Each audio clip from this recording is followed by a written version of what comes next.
Hello everyone, আসসালামু আলাইকুম। আশা করি তোমরা সবাই খুব ভালো আছো। আমিও আলহামদুলিল্লাহ ভালো আছি। আজকে অনেক দিন পরে তোমাদের সাথে একটা ব্লগ শেয়ার করতেছি। আজকে অনেক দিনের ভিডিও একসাথে শেয়ার করতেছি। এই ভিডিও ক্লিপটা মেবি জুলাইয়ের 3 তারিখের। তো সেই দিন আমি সকাল সকাল ঘুম থেকে উঠি, আর ওয়েদারটা একটু ঠান্ডা ঠান্ডা ওয়েদার ছিল। তো আমি এখানে আকাশের ভিডিও করতেছিলাম। আর তারপরে ঘুম থেকে ওঠার পরে আমার মনে হলো একটু ফেস প্যাক দেওয়া উচিত মুখে। তো এখানে হচ্ছে আমি ওয়েলেশিয়ার ক্লোরোফিল ফেশিয়াল এই ফেস প্যাকটা ইউজ করতেছিলাম। এটা আসলে অনেক ভালো, মানে এটার কথা আমি আগেও আমার অন্য ভিডিওতেও বলছি। আমি এর আগে কখনো কোনো ফেস প্যাক ইউজ করি নাই। আমার ইউজ করা এটাই হচ্ছে প্রথম কোনো ফেস প্যাক। অ্যান্ড এটা ইউজ করে আসলেই আমি উপকৃত হয়েছি। অ্যান্ড আমার মনে হয়েছে যে এই টাকাটা ওর্থ ইট। এটার দাম 350 টাকার মতন ছিল। আর এটা জাস্ট একবার মনে করো, মানে সপ্তাহে তুমি 7 দিনের মধ্যে 3 দিন যদি দাও এনাফ। আমি তো একদিন দিই। আর মনে করো কোনো একটা অকেশনের আগে বা অকেশনের দিন সকালে যদি তুমি এটা দাও ফেস প্যাকটা, দেখবা যে মুখটা অনেক সফট হয়ে থাকে। মানে আমি এটা ইউজ করে আসলে উপকৃত হয়েছি। অ্যান্ড আমার এটা প্রায় শেষের দিকে, আমি আরও একটা কিনবো কয়েকদিন পরে। আচ্ছা, যাই হোক, তো সকালে নাস্তা করার পরে আমি একটা কাজের জন্য বাইরে বের হয়েছিলাম। তো বাইরে থেকে ঘরে আসার পরে চিন্তা করলাম যে আমার বুক সেলফগুলো গুছাই। তো বুক সেলফ গুছানোর সময় এই ডায়েরিটা পাই। এটা হচ্ছে আমার ছোটো বোনের ডায়েরি।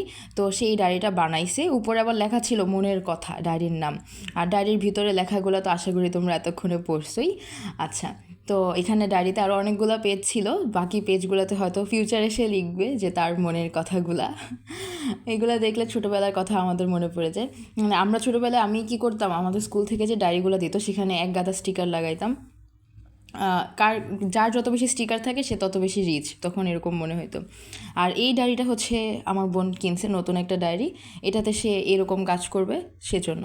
আর ওই যে লেখাটা দেখতে পাচ্ছ যেটা এখন আমার হাতে, এটা হচ্ছে ওর ফ্রেন্ড ওকে বানায় দিয়েছে। ওদের দুজনের মধ্যে ঝগড়া হয়েছিল, তো যার কারণে সে সরি বলার জন্য তাকে হচ্ছে গিয়ে এরকমভাবে কাগজে লিখে সরি বলতেছে। হ্যাঁ, আবার ওই দিনও ঝগড়া করছে। তো এগুলা ওদের মধ্যে চলতে থাকে। আমার বোন ক্লাস 2-তে পড়ে, আর ওর ফ্রেন্ড পড়ে 3-তে, আবার আরেকটা ফ্রেন্ড আছে 4-এ পড়ে। তো সবগুলো প্রায় কাছাকাছি বয়স। আর এই হচ্ছে ওদের সুন্দর সুন্দর হ্যান্ডরাইটিং আর সুন্দর সুন্দর ড্রয়িং। আর আমি তো লেখাগুলো খুব লুকায় লুকায় পড়তেছিলাম, কারণ আমি যদি এগুলো পড়তেছি, এটা যদি মানে আমার ছোটো বোন দেখে, সে ভীষণ রাগ করবে। তো সেজন্য আর কি আমি লুকায় লুকায় ভিডিও করতেছিলাম, যে ও যখন বড় হবে ও যেন এগুলো দেখে আর মনে করতে পারে, কারণ এগুলো তো আর বেশি দিন ঘরে থাকবে না, কয়েকদিন পর আমি এমনিতেই ফালাই দিব। তো আবার আমার বোনও ওদেরকে এরকম করে কাগজে লিখে অনেক কিছু দেয়, অনেক কিছু আর্ট করে দেয় বা অনেক কিছু লিখে দেয়। ওরাও আবার আমার বোনকে এইভাবে দেয়।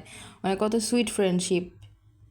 আচ্ছা, তারপরে হচ্ছে কি আমি ওর জিনিসপত্রগুলো, মানে ওর এইসব কাগজপত্র, ইম্পর্ট্যান্ট কাগজপত্র আর আমার হচ্ছে বই খাতা, এগুলো সব কিছু বুক সেলফে গুছায় রাখি। আবার আমার কিছু পুরান বই একসাথে করি, যেগুলো আমি সেল করে দিব। তারপরে সিন চলে আসে পরের দিন। আমি সকাল 8টার দিকে এখানে তুলসী পাতার রস খাচ্ছিলাম। এখানে আদা, তুলসী পাতা, মধু, আরও বিভিন্ন রকমের উপকরণ ছিল, যেগুলো আম্মু বানায় দিছিল।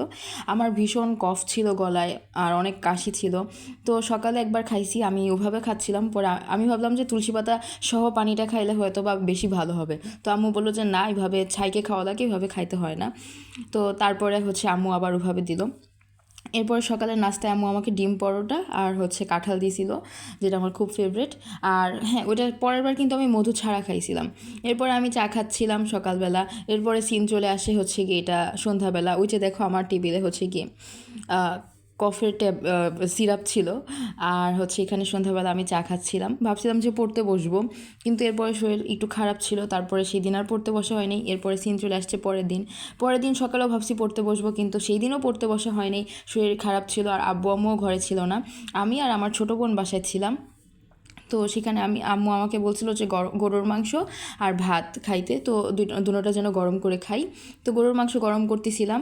তো আমি এই ভিডিওর মাধ্যমে তোমাদের বলে দিই, গরুর মাংস যখন গরম করবা, মানে একদম বলক ওঠা পর্যন্ত গরম করবা, বুঝছো? না হলে কিন্তু পরে মাংসটা নষ্ট হয়ে যাবে। একদম বলক যতক্ষণ না পর্যন্ত এরকম বলগুলা না হচ্ছে, বলক না উঠতেছে, ততক্ষণ পর্যন্ত গরম করবা। আমি করি নাই, আমারটা নষ্ট হইতেও হয় নাই। সেম ডাল, মানে তোমরা যে ডাল খাও প্রতিদিন, সবার বাসায় ডাল রান্না করা হয়। তো সেই ডাল রান্না করার সময় ডালে যতক্ষণ পর্যন্ত বলক না উঠতেছে ততক্ষণ পর্যন্ত গরম করবা, নাহলে ডাল নষ্ট হয়ে যাবে। আমাদের বাসায়ও সেদিন নষ্ট হয়েছিল, কারণ আমি ঠিকভাবে গরম করতে পারিনি। আচ্ছা, এরপরে সিন চলে আসছে সন্ধ্যাবেলা। সন্ধ্যাবেলা হচ্ছে আমার ছোটো বোন বলতেছে যে চলো আমরা ভেলপুরি খাই। তো ভেলপুরি বাসায় আগে থেকেই ছিল, কিন্তু এখন আমরা যে ভর্তাটা, তখন আব্বু আম্মু বাসায় নেই। তো আব্বু আম্মু বাসায় না থাকলে ওর মাথায় এইসব এক্সপেরিমেন্ট করার চিন্তাভাবনা আসে।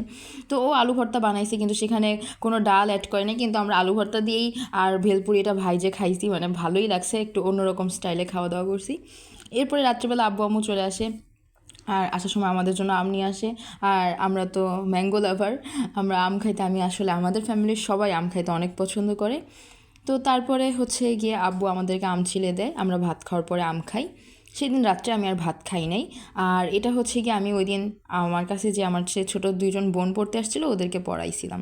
আজকের ভিডিও এই পর্যন্তই, বাই বাই।